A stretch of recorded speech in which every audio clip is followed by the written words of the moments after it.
This video will help you set up your Mini 360 Plus camera using the Ezviz app.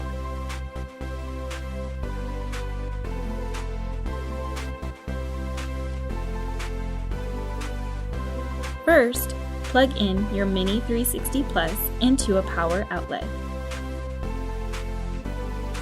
Then, download the Ezviz app on your smartphone. Connect your phone to Wi-Fi, then open the Ezviz app.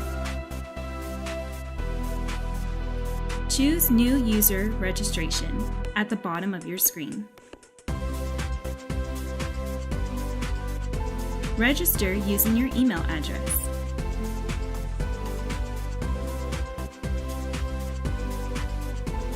Enter your email and create a password. Then you'll receive a verification code. Enter the verification code into the app.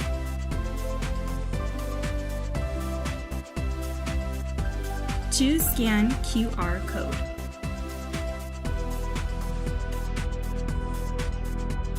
Then scan the QR code on the device.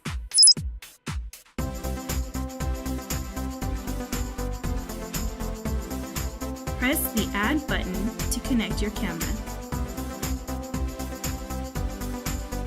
Lastly, select your time zone and date, then choose View Camera. Now you can enjoy your Ezviz camera.